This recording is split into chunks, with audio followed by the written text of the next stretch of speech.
to my vlog. Welcome to my channel and welcome guys, welcome sa aking YouTube channel sa video ito. So, ang ipapaliwanag po natin ngayong araw na ito sa video ito ay yung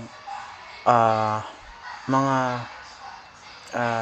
plaka na nasisimula sa 1, 2, 3, 4, 5, 6, 7. Ayan po ay i-explain natin kung ano nga, bakit merong 1 na plaka at 2, 3 at sa mga nakikita natin sa mga kalye, at napapaisip tayo kung bakit nga ba ganun ang mga plaka nila kaysa iba na 4 ang number ng plaka nila. So papaliwanag natin isa-isa bakit yung number 1 at kanino dapat at nararapat gumamit ng ganitong plaka na number 1, 2 at 3.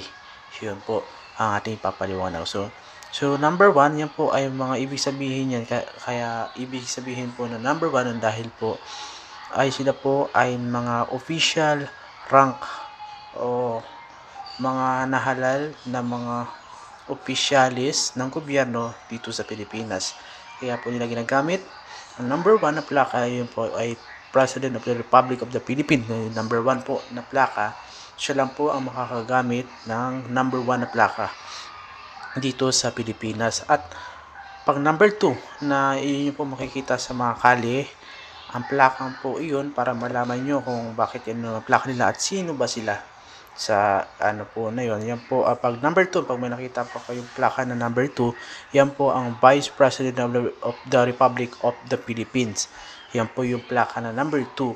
At pag may nakita kayong number 3 na plaka sa kalsada, ayan po ang Senate President ng Senado.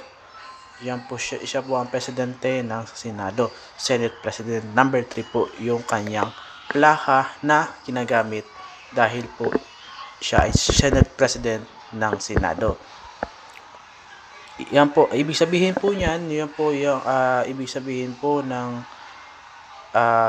mga plaka na 1, 2, 3, yan po ay mga assigned number o official number ng mga cabinet member ng gobyerno o cabinet member ng presidente. So, ang ibig sabihin po niyan, protocol license plate for motor vehicles of government official lang po ang gagamit ng ganung plaka. So, yun po, no? Maliwanag po sa atin, pag may makita po tayong ganung mga plaka, government officials lang po ang gagamit yan, yung mga mataas na ranggo na pinamumunuan na sa gobyerno. Kagaya ng presidente at vice president. Ang president ay number 1 na plaka pag may makita po kayo sa kalsada na gagamit niya. Para malaman rin nyo po, para hindi kayo nagugulat na bakit ganun yung plaka ng iba po. So, ang Speaker of the House of Representatives number 4 ang plaka na ginagamit niya sa kanyang assigned number. So, at naman yung number 5 naman po, yan po ang Chief Justice of the Supreme Court number 5. Supreme Court, Chief Justice of the Supreme Court number 5 po siya. So, number 6, Cabinet Secretary 6 po ang assigned number, number 6. 6 po, number 6 ang assigned number sa Cabinet Secretary. At number 7 naman po, mga senador ng bayan.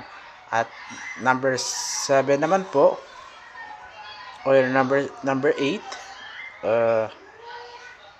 number 8 ay congressman at congresswoman. Opo, mga congressman at congresswoman na gumagamit ng number 8 na plaka. Marami po sila, nasa 300 plus po sila.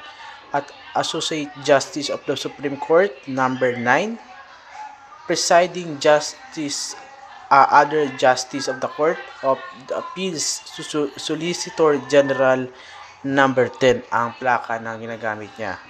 So, Chairman of the Commission on Election number 11, Cabinet Undersecretary number 12,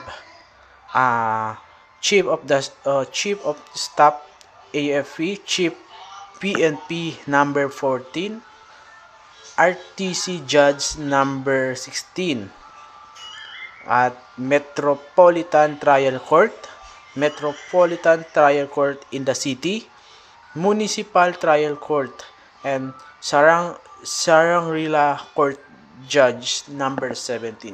Yan po lahat ng mga plaka ng mga officials, government, vehicles, license plate po na ginagamit ng mga official rank o number protocol ng license plate na ginagamit po nila. So, yan po para meron tayong kaalaman kapag sa mga may nakikita tayo sa kalsada na plaka ng mga plaka na ganyan, no? 17 o 14, 16, 12, 11 para nalalaman natin kung ano nga ba yung plaka na iyon. Yun lang po at maraming salamat sa inyong panonood. Welcome to my vlog. Thank you for watching. Bye-bye.